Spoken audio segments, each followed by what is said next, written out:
We good? Yeah, we're good. We're back again. Playing more One Piece. It's not Easter, but it's near Easter. It's just past the Easter. Go Zoro. It's always fun to play with. So just finished watching Invincible on Amazon Prime, and was thoroughly unimpressed overall with it as a season. Could you turn the game audio down just ever slightly for me? Thank you. Yeah, I watched the first season, I've seen the second yet. The first season I thought was awesome though. The first season's excellent. I started rewatching the first season. I thought it was that good. But I think the problem is that the first season's got the big kind of reveal, obviously at the end of the first episode, with Nolan being evil. And then at the end where he basically just fucking tears apart a city and, you know, runs Mark straight into the ground. Yeah, and then the what is he saying, like think about it or something like that meme? Yeah, I think the think mark. Yeah. That's an immense meme. And season 2, midway, has a good sort of kind of conclusion, but the rest of the season's trash. I think there really is nothing ultimately resolved at the end of it. Is it kind of treading water a bit? Oh, absolutely. That's the best way to describe it, actually. It's faking out. There's no consequences, but it's tried to sort of... I'll go through each of them in turn. Let's say this is my spoiler-free equivalent, and then I'll rattle into all the specifics. But it pretty much just wants its cake and eating it too. So it kind of like it's a pure Syke. Every time you think a character's died, it's like Syke, but it's not like a well-written Syke. It's kind of like someone gets shot in the head, and you're like, well, they're fucking dead, and it's just like, nope. But did they explain it away by like, or did we mention they have the power to not die from getting shot in the head, or did Nope. they just no? He's Just shot in the middle of the head, and you're like, no, he's dead, and it's like, nope, no, he isn't.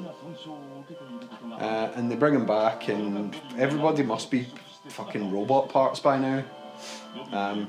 So I mean, I'll kind of start with Invincible. So overall, Invincible's kind of arc throughout the season is pretty flat. So he goes to college, he bangs Amber.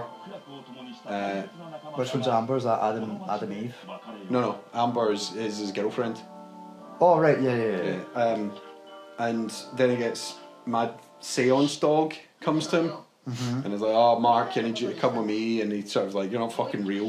And it turns out he's some alien Thraxan cricket thing that takes him away to another planet. And when he gets to the other planet, Nolan's there. Right.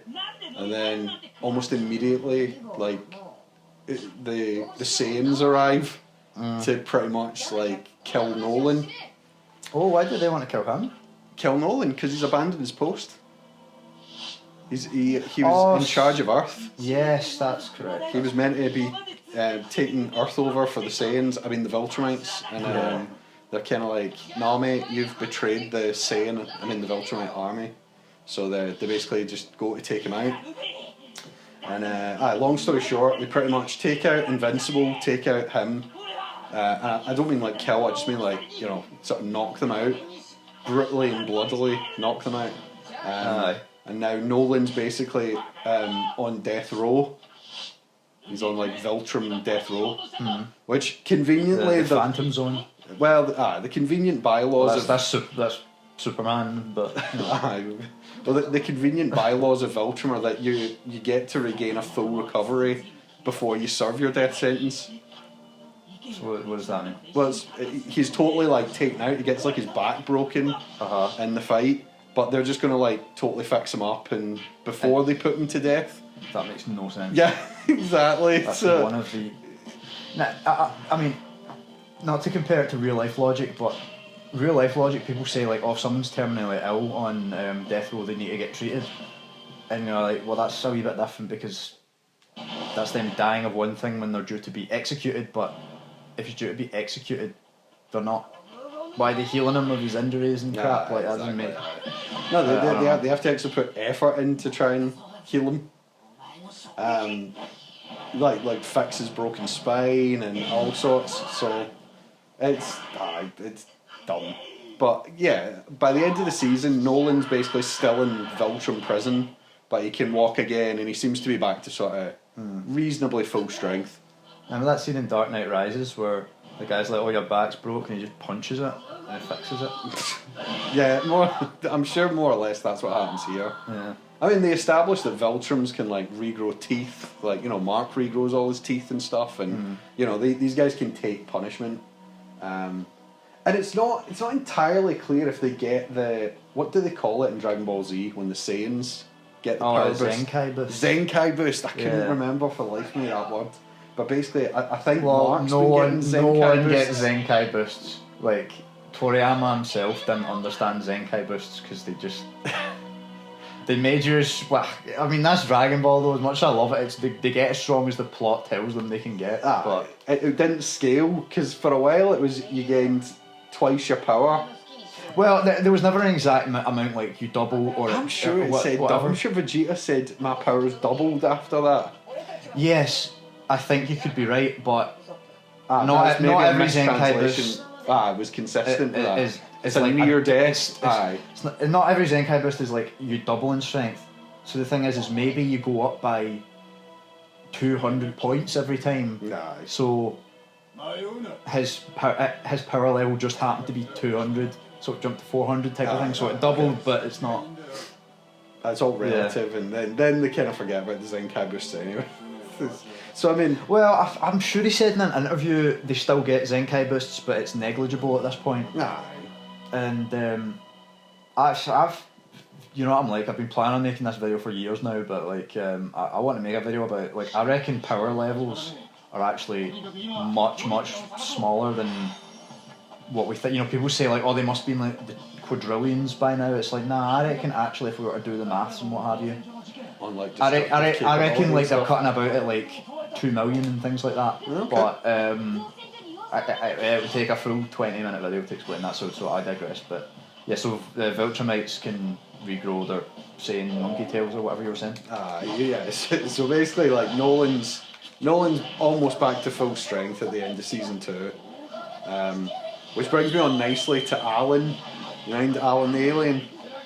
Seth Rogen. Yeah, Seth Rogen basically. Yeah. So Seth Rogen. He's obviously fighting as part of the coalition of planets. Swung me straight a bit. And his boss is basically the guy who voices Optimus Prime. Oh, awesome. Who turns out to be an undercover Viltrumite, but okay. It doesn't really affect the plot particularly. I didn't think that was a big wow moment. It's basically still, to me, it's just Optimus Prime. Aye. And that guy's great though. I'm surprised maybe he does do a lot more stuff that I just haven't seen, but yeah, he's good. He's a great voice, you know what I mean? Yeah. It's Optimus Prime, you know what I mean? You know what you're getting. Maybe that's the problem actually, maybe he's too recognisable. Possibly. I certainly didn't feel like he was a unique character. Right. All I could hear was Optimus Prime. And it's not like, you know, how like Kevin Conroy could phone it in for like Bruce Wayne. So there was a distinct 2 different voices. It was Optimus Prime was doing his Optimus Prime voice. So he turns out to be a Viltrumite as well, and the whole deal is that Viltrumites have never gone against Viltrumites until now. Right. So like Nolan and Mark, and obviously Optimus Prime, and they've all kind of gone against the kind of Saiyan rule. So, you know, happy days. They reckon they can now beat the Viltrumite Empire because they've now got, you know, a couple more people to fight. Yeah. But Seth Rogen basically gets his ass handed to him while fighting kind of, I'm going to say 2 Viltrumites, but it might have been 3. And he gets the Zenkai boost and is now as strong as like one of the strongest Viltrumites. Okay. So is Nolan, is he like a mid-level Viltrumite? Is he... No, he's quite a high-level Viltrumite. Aye, so he has a... Right. So he could reasonably fight against... He could reasonably beat most of them in a one-on-one. Yeah. And certainly when he's talking to these other guys, they're all very kind of like, you know, kind of odd voices, like, you know, I don't want to have to, like, you know, tell you to move or something, sir, but, you know, kind of get in line sort of thing. So he's kind of like a revered Viltrumite for his Okay, so he's not Raditz, he's not like... Nah, he's... Oh, you think he's strong? Well, he's actually a really weak Viltrumite type of thing. He has a good one. The leader is Lex Luthor, General Kreig. Right. What do you mean? He's not Jeremy Irons. The Kurgan, what's his name? Yeah, you know who he is. Yeah. It's the voice actor who does Lex Luthor. Yeah, he's the Kurgan. Yeah. He's also Mr. Krabs from SpongeBob. Yeah, so let's, for the sake of argument, let's say Mr. Krabs is she's the general, so he's kind of the boss in charge. Annoyingly, I reckon most people would know him as Mr. Krabs, but he'll always be the Kurgan to me from Highlander. Yeah, no, I would agree. He's probably Lex Luthor from Justice League for me. That's fair. So yeah, he's kind of the elite. He's equivalent probably of King Vegeta, unless they have some royalty on top of that. And you've met this lady Annika, who seems to be another elite, but again, there's not much frame of reference. Yeah. If she could beat Nolan or not. You get a lot of arbitrary measurements from people like you mind Cecil, who can. Who's Cecil, remind me? He's the guy who can teleport, basically. So the old dude with he's old man Nick Fury. Right, It's like the long hair and the sort of like messed up face. Yeah. So he kind of suggests that Mark has like a 20% chance of killing Annika. No. Who's like a seemingly top tier Viltrumite. And again, you've got no frame of reference. Like Nolan obviously wrecked Mark's wrecked his noise, but now Alan the alien has gained the Zenki boost and he's now as strong as Annika. So he gets kind of fake knocked out, and she basically takes him onto the ship. So he's now in pole position to like break Nolan out of space jail. And it looks like you have to fight the yellow guys now. What was that? I thought that guy was still alive, but I think he was dying just as I was turning the corner. Okay, so we've covered kind of most of the main cast, I think. Then you get what's his name still in it? The Exploder Gambit rip-off guy. So the Guardians of the Globe, yeah. So start with Rexplode, right? So Rexplode is the character. That's such a good name. So good, but so bad as well. Well, he's the guy who gets shot in the head. Oh, right. I had a feeling it'd be him. So they're fighting the Lizard League, and he gets shot in the head. And I mean, like, his hand gets chopped off as well. And he's dead, basically. He's dead. But then he basically isn't. He just sort of stands up and finishes the fucking Lizard League off with one hand. And you're sort of like, what? Meanwhile, the Shrinking Ray, which is the mad lady who can shrink, she jumped inside one of the snake guys' like bodies and tried to like Ant-Man, you know what I mean? Tried to go inside him, but he just sort of like hulked out and kind of like crushed her on his insides. So it kind of implies that she's dead, but no, she's just knocked out as well. And this all kind of happens in the same sort of fight. So it feels really cheap, because that episode it was like, wow, holy shit, because they're really understaffed at that point. The rest of like the Guardians are away helping Mark.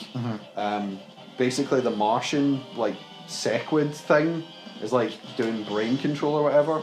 So it's like when they went to Mars, they left one of the humans behind, and you probably can't remember because the Martians were so forgettable, but basically they have these wee pets that are like face huggers, and if the face huggers don't affect the Martians, but if they climbed on like a human, they become like a big hive mind.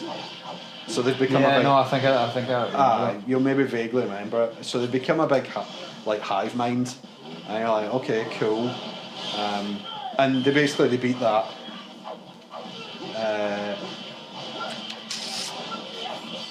Who else dies? Oh, that same fight, DupliKate gets killed. Sorry, that's my phone. So that one fight against the Lizard League is basically a massacre where DupliKate gets killed in a pure brutal fashion. Like she's like getting strangled and she's trying to like create a copy of herself and she like can't, and he goes to like punch her and like Rex manages to like break the guy's grip and she creates one sort of copy of herself and he just kind of like mashes the two of them together. So they have a funeral. They have the Immortal breaks that. Oh, because the Immortal's been sleeping with DupliKate.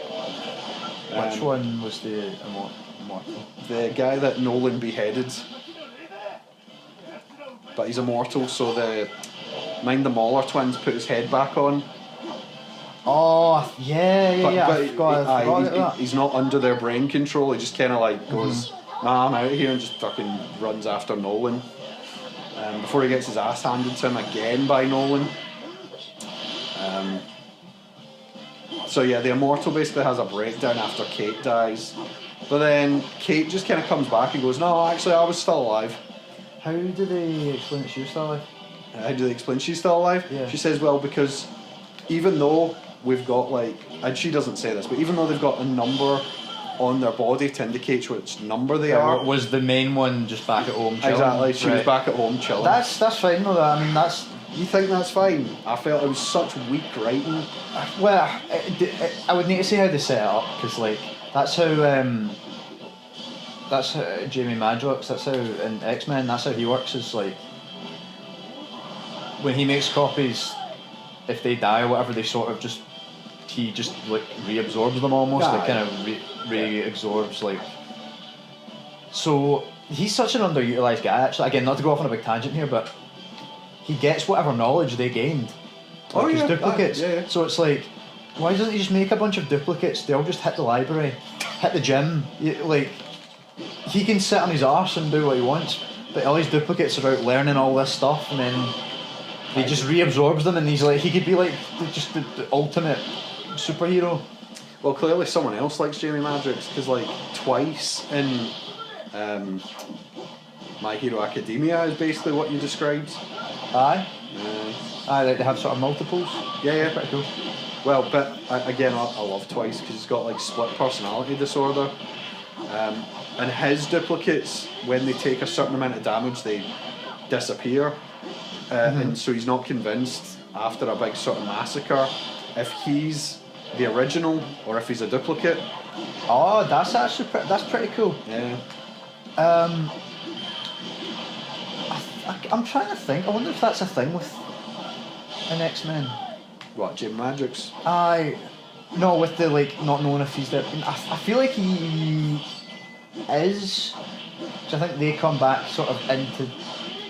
I feel like I read somewhere if the main one dies, they all die, but I might be talking complete garbage there. Anyway, that's a pretty cool thought though. Yeah. Would it matter if you're the original if you have all the same?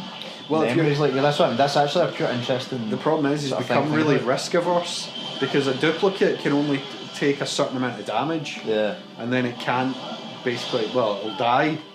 So what it takes is someone basically is someone breaks both his arms and he doesn't disappear, so he sort of realises that he must be the original. Yeah. But yeah, he got stabbed in the head and it separated his left and right, and so he's a bit crazy anyway. Right. But we digress slightly anyway. So DupliKate died but didn't die. Shrinking Ray died but didn't die. Rexplode died but didn't die. Yeah. Bulletproof is fine. He's a new character, part of the whose one weakness is bullets. God, that would be good if it was, but Bulletproof, as far as I can tell, is just nothing. He contributes nothing. It's just a bluff. Maybe it is. You know, he shows up, it's like, oh my god, it's Bulletproof. Should we try shooting at him? No, he's Bulletproof. Just throw down the guns and surrender. Well, Bulletproof's wearing the costume. I'm sure it's meant to be the costume that Mark turned down. Oh, that'd be kind of funny. It's kind of like the yellow and he seems to have a similar sort of power set. He can kind of fly and he's strong. Yeah. I'm yet to see what the point in Bulletproof kind of is. He's just sort of there. Cecil just sort of introduces him as like, oh, you need the extra muscle. So here's Bulletproof. Yeah. And you're like, okay, fine. And he's never really in any peril at any point. But you don't learn anything about him. Yeah. Like, you know how Rex had an affair on Eve with Kate and all that? It's just kind of like, all that sort of like little kind of detail, the kind of... Maybe it'll be important later, but the more characters there are, folk become forgettable, and you kind of want them to be... You want them to do something right away, I think. Well, Debbie... Because then even if they don't do anything for a while after that, at least they've kind of... There's a point in remembering their name.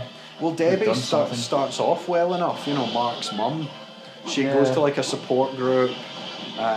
You know, she can't really cope with being a pet or whatever, as Nolan referred to her. But then she, like, the second half of the season, it's like nothing. She kind of just goes back to work, starts dating, and she's just kind of like, whatever. And then after, did I mention Nolan had another kid? Oh, no, you did not. No, sorry, that was quite important. So, when he was away with the mad Thraxan lady, he had another kid. Oof. And it's basically Purple Mark. And it grows, like, I don't know, they don't really explain how much faster it grows, but it should grow faster than a human, so it's already a toddler, even though it's only a month old. And so hopefully... So in like a year he'll be a teenager? Yeah, exactly. Right. And he should be able to fight at like same kind of power level as Mark, probably. I don't know why, but I've got X-Men a lot on the brain, but like that... You know Cable? You know who Cable is? Yeah. You know that Cyclops' son? Yes. So even though he's an old dude, he's older than his dad because he gets sent forward in time because he had a disease that couldn't be cured. Well, and there's now it's just... Well, have you been watching the Disney Plus X-Men? Not yet. 7? I plan to. Right, okay, I won't ruin that for you.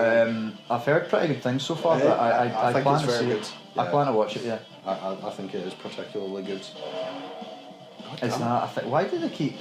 I think it's just to protect it. I think your guys are making their way forwards. Oh right, should I just go in? No, I'll keep clearing out this one patch. Alright. I hope there's a character in the comics called Hope Summers. I don't know why she's not in any way related to Scott, so I don't know why Scott just christened her Summers. That's kind of disrespectful to her actual family that were massacred. Long story, but anyway. But do they not have 3 kids? Do Scott and Jean not have 3 kids in total? Maybe, but Hope isn't related to them in any way, shape or form. After House of M, you know, and No More Mutants, she's the first mutant born after that. She's the only mutant born after that. So, but then her village gets like burned down, everybody gets killed, but they manage to like save her. So that's why she's called Hope. But like, I'm like, why'd you give her the surname Summers? Like, she's got nothing to do with Scott Summers in the slightest. But anyway, it's the same thing. She gets sent into the future as well. So she shows up like 2 months later, but now she's like 16. So yeah, give it like 2 or 3 months in story, and that kid will be like the right age to fight Mark. Guarantee it. Oh, I didn't think of fighting Mark. That's a good shout. In the meantime, it's kind of the story starts with like it introducing the concept of multiple realities, and in most multiple universes, like Mark kind of sides with his dad, right? And basically they take over the human race together. And in amongst these realities, you've got this guy called Angstrom Levi, who's basically can open portals to other dimensions. Yeah. And he gets into a whole thing with the Maulers about transferring all of the consciousnesses. Do you know what? Patch that area, just go straight. That's what I'm going to do. I feel like it's wants you to do something else first. Angstrom Levi wants you. Start again. So Angstrom Levi can portal to other dimensions. He gets the Mauler twins to get all his consciousness into one like body, but it's not really Invincible's fault. Invincible just kind of comes to try and stop it, and then he takes off the helmet and he turns into this weird kind of brain guy. but it's really kind of his own fault for trying to do it. I mean, his intentions, I suppose, are good. He's like, oh, I can use all the combined knowledge to like cure every disease and, you know, do a lot of good stuff, but he just kind of becomes a villain. And he hates Invincible, and he's like, oh, I'm going to kill Invincible, and blah, blah, blah. Ah, okay, you're going to have to save Sanjay then, whatever. Sanjay, what you all about, son? You call scum? Well, for you, no, you're not a clown. You do. There you go. But Angstrom, at the end, Angstrom comes back. He basically kind of tortures Debbie and Mark's brother, Purple Kid, who gets the name Oliver. And it's like, okay, cool. But then Mark basically kills him. And that's sort of Mark's arc for the season. He's like, oh, I killed him. Well, I didn't mean to. You know, he is dead upset about it. I think they need to clear the path for your other guys. They'll just seem to be like dicking about. Aye. And like I say, he kind of doesn't do much except open portals, break Debbie's wrist. After all that, you know, he's there from the first episode.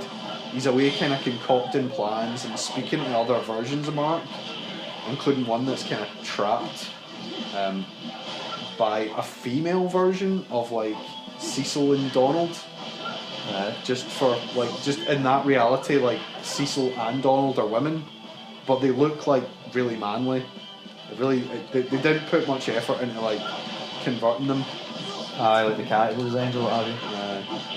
And do you mind Donald who died at the end of season 1? Nolan grabs him in the spine and he hits the bomb. Oh, I think so. Aye. Well, he comes back. This is one of the better rights. He comes back, but you're sort of like, well, how the fuck is he alive again? And he's like, it's not the first time he's died. He's been killed sort of like, I don't know, 40 times, and every time like he's died, they've just brought him back to kind of keep doing the job, so to speak. But then that reveal kind of comes, and he talks down one of the guys who, you mind them had robots that were like fighting Nolan quite briefly. Yes. Well, he was one of those. What's the guy's name? He's with the flamboyant gay guy. I can't mind. It'll come to me. But aye. So long story short, he tries to commit suicide and Donald talks him down because he's like, you know, I know what you're going through. I'm basically not real either. Yeah. So that's Cecil. Cecil doesn't really do much this season, apart from just be Cecil. Donald, let's say, found out that he's died multiple times, but he's always been brought back. I think we've covered most of the Guardians. Eve, we haven't really covered Eve, but again, Eve doesn't really do 2/10 of fuck all.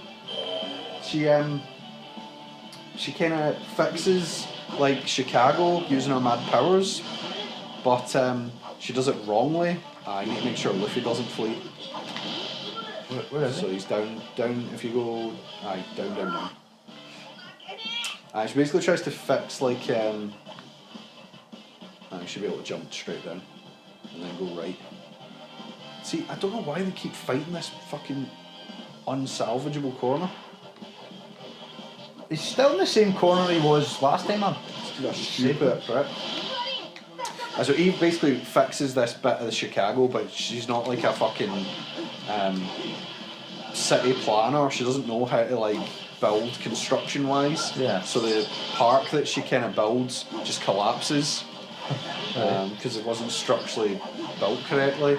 I think a lot of people either, I don't know if they say specifically anyone dies or if she just kind of gets injured. Oh, they keep fucking coming, don't they? Just hit him with a big circle attack. There you go. And yeah, she kind of just mopes the rest of the season. She sort of helps when she's asked. Oh yeah, I suppose Mark gets trapped in a dimension, but all that amounts from that is that, like, a version of Robot and all that from the future come through a portal, I guess back in time, to like basically save him. They've written themselves into a corner, like Mark's stuck in a different dimension with no way back because he killed the mad Angstrom guy who portaled him there in the first place. And then it's just like Mad Robot and that just appears from a portal themselves and just kind of go, alright, it's cool, we've saved you. Cool, we saved you. Meanwhile, Robot and Monster Girl are really doing like equally 3/10 of fuck all. He's trying to fix her. Mm-hmm. What, so she doesn't get younger every time? Right. But he doesn't really get too far through it. They just kind of have a big falling out over it. What? In what way? Oh, 'cause she's like, you're trying to fix me, but like I'm not an iPhone or a tablet.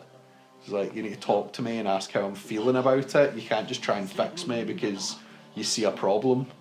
And he's like, yeah, but it is a problem. And she's like, no, but you don't get it. It's like, it's a problem, but it's like, how I'm feeling is more significant. It's just like, it's badly written.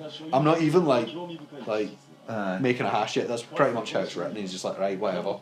I'm still going to try and fix it. And she's like, okay, that's fine, but just ask how I'm feeling. Let's go on a date. So, you know what I mean? It's like, what is the kind of arc of any character in that series? It's like 3/10 of fuck all.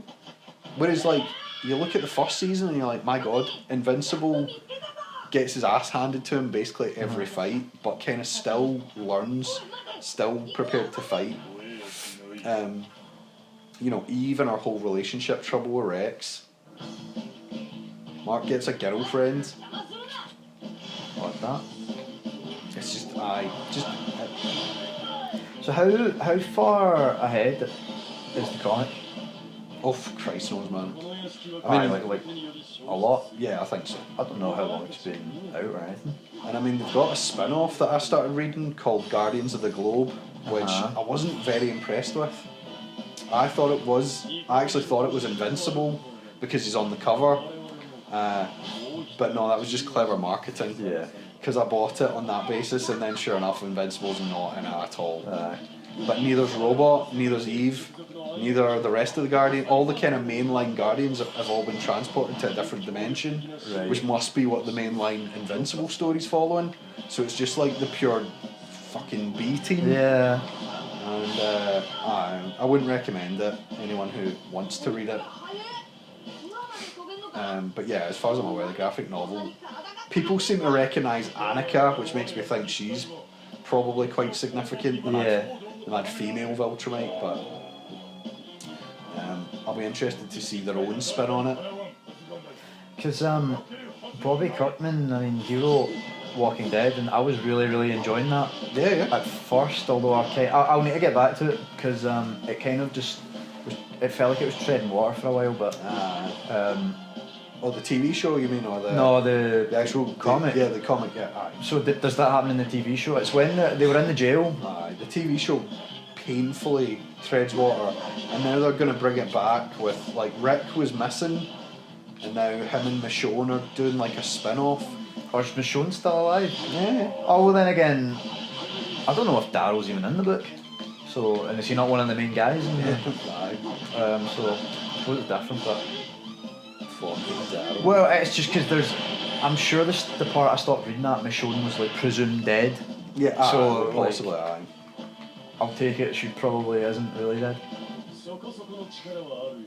Because you never see a body either, and I was kind of thinking to myself like, that's when characters die, it's about like Game of Thrones. When characters die, they die. You see it. Exactly. Yeah, they have to die before your eyes. Yeah. So she's like running away and she gets shot. And someone goes, oh, I got her. But they don't bother to like... they don't confirm it. Unless they dig actually, it might have been it later. I don't know if this happens in the show, but the mayor, or what does he call himself, of the town near the jail... I know who you mean, the governor. Governor, yeah, he comes and attacks him with a tank and all that stuff. Yeah. Does that happen in the show? Yeah, it happens in the show. It was somewhere near there. I watched the full TV show, and it's like a lot of them. It treads water round about the mid-season, so say 4 or 5 or whatever. So what season are they in the jail? Like 2? 2 or 3 maybe. I like this season when they're in the jail. It feels like they're really making a bit of progress. So yeah, Bobby Kirkman, maybe it's something he's bad for, is kind of getting stuck at a point for a while. But I mean, is he writing the Invincible, the TV show? No, it's adapted, from, but not directly written by. Broad strokes. Fair enough.